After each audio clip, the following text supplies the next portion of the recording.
Hello kids. Today we are going to learn a new lesson, the advent of the British in India.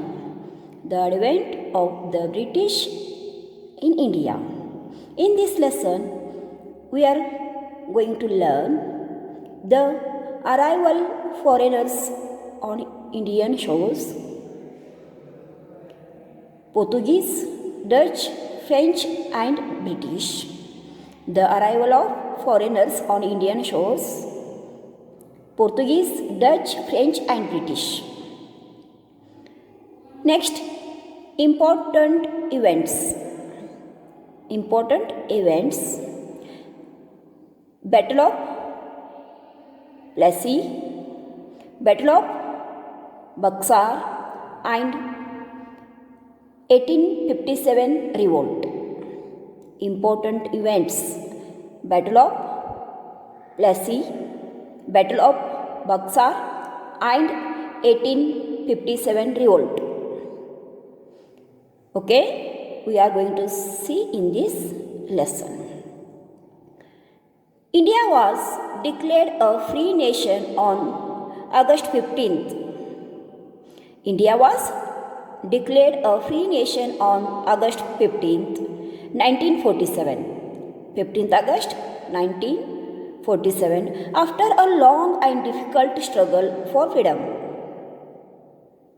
The British ruled over the country for 2 centuries. In this lesson, we shall study how they gained the control over India.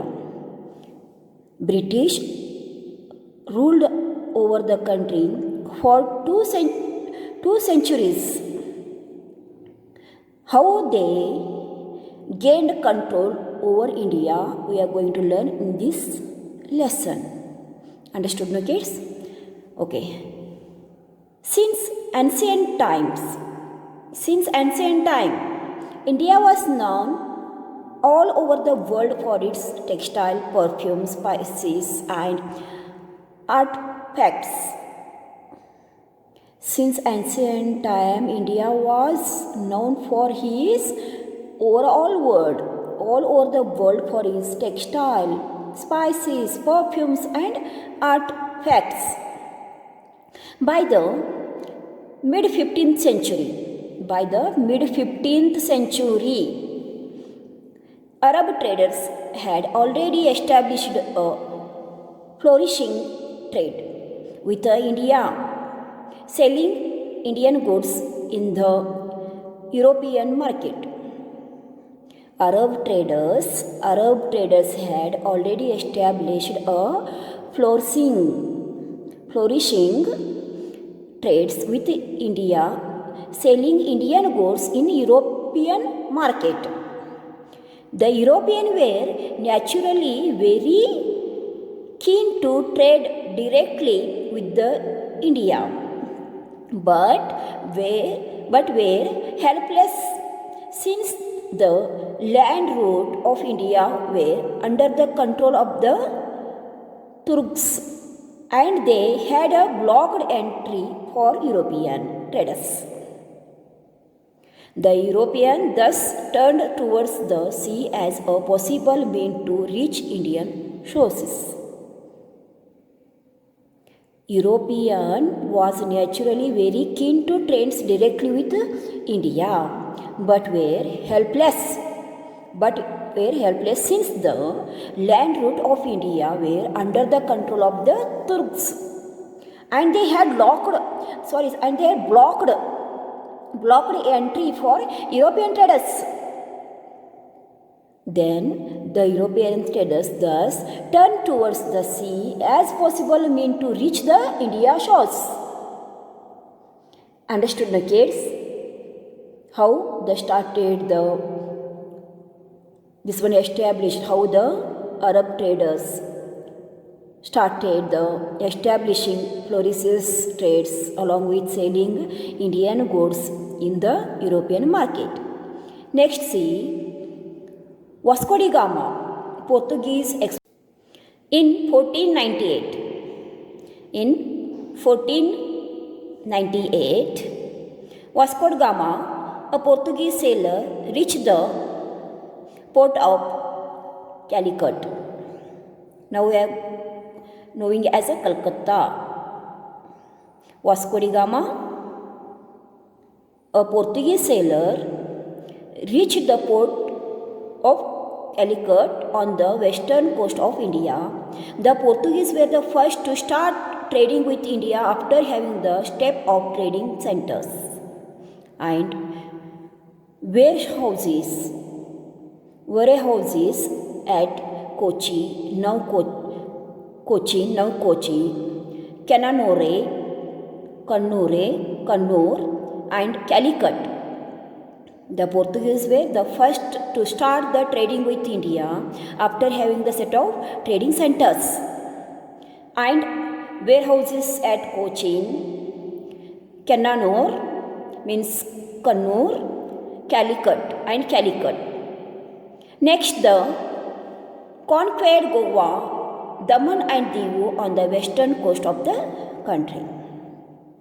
Portuguese were first starting trading with the India after having a set of trading centers. Understood, na kids? Do you know spices were particularly in demand in European market since they enhance the taste of meat and also help to prevent it. Spices were particularly in demand in European market since they enhance the taste of meat and also help to prevent it. The flourishing trades of the Portuguese attracted first. The flourishing trade of the Portuguese attracted first the Dutch, followed by the British, and then the flourishing trade of the Portuguese attracted first the Dutch, followed by the British, and then the French merchants.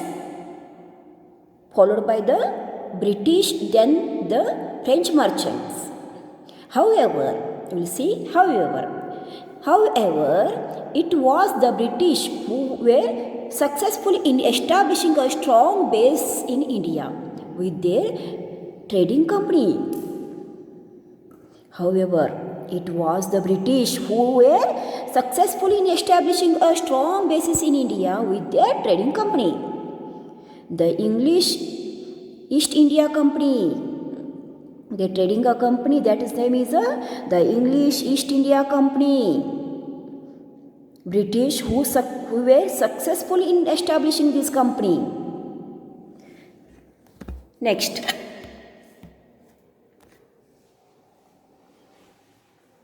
the East India Company, the English East India Company.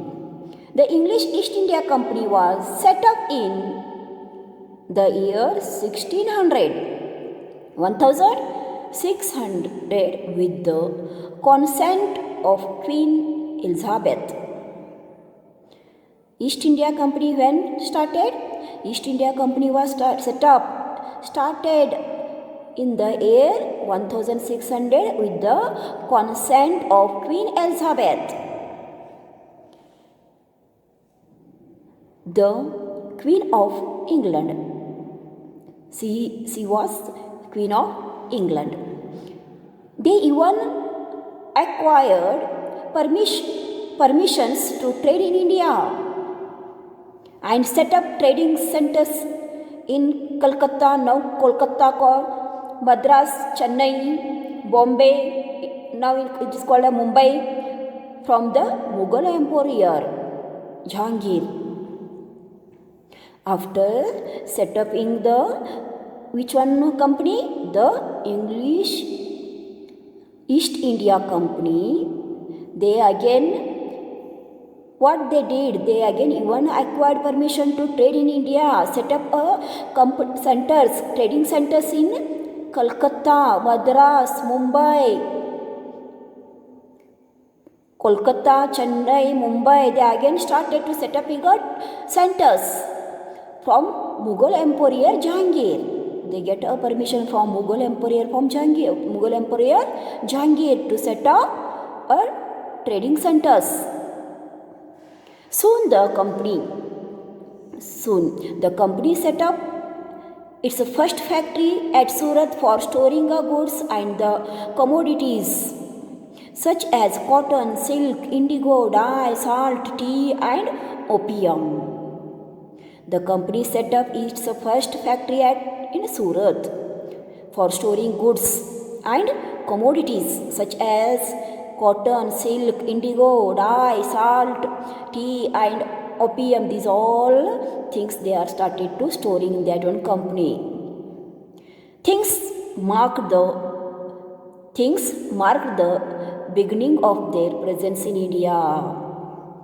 This marked the presence.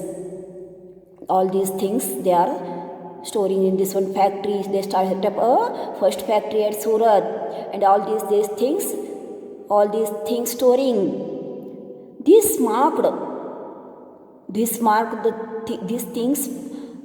Storing these things marked the beginning of their presence in India. Understood, no kids? Storing of these things marked the beginning of their presence in India. By the next century, the British were well on their way, slowly and steadily establishing their rules in India. By the next century, slow by slow, British were well on their way to slowly and steadily establishing their rules in India. Understood, kids? How the East India Company established and how it goes on next steps.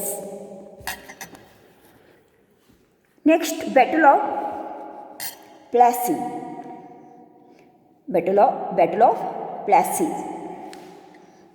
The British East India Company started maintaining an army in Bengal on the pretext of protecting its trade operation there.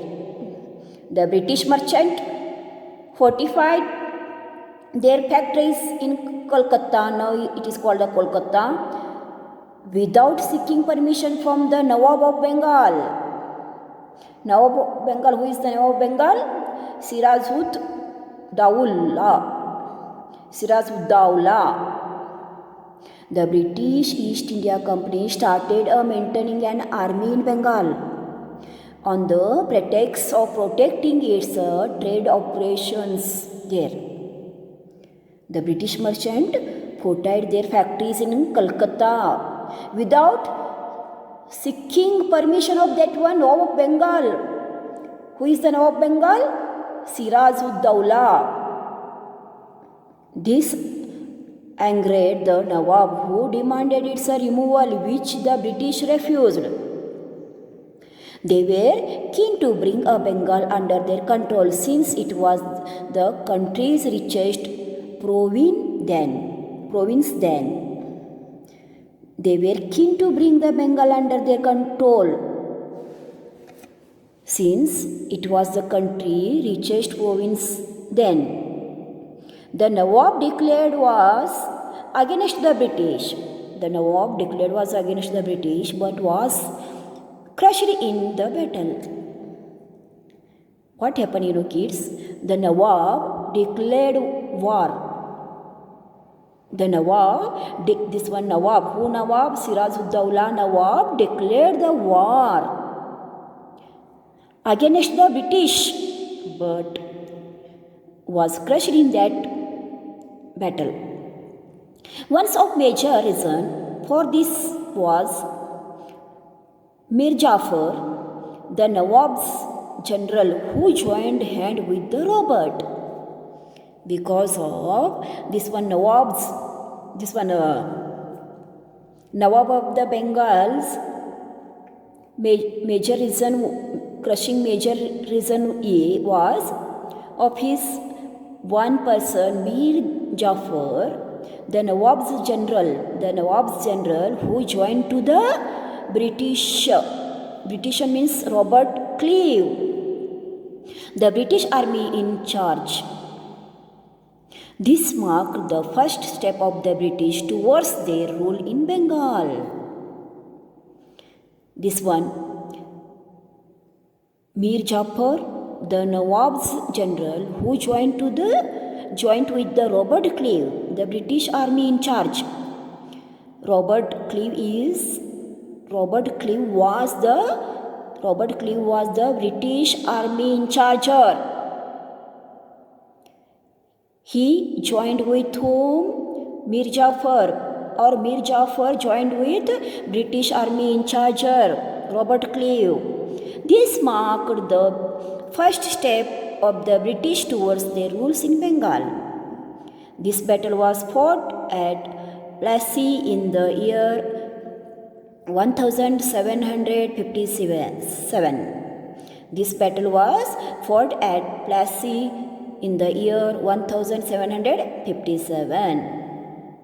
Understood, no kids, how the battle of the Plassey over? Why battle of Plassey? What is the reason of battle of Plassey? Why happened this one battle of Plassey? Understood, no? Okay, look in this picture. Here the picture shown battle of Plassey, Sirajuddaula and the Robert Clive. This is the picture of the Robert Clive. He is the Robert Clive. This picture is, and he was Robert Clive. He is a Sirajuddaula. This picture is battle of Plassey. Understood, no kids? Now you read the lesson carefully, underline the new words and write down in your notebook. After that you learn the new words by heart that one, and again once time you read the lesson. Understood, no? This is your today's homework. Thank you for watching the video.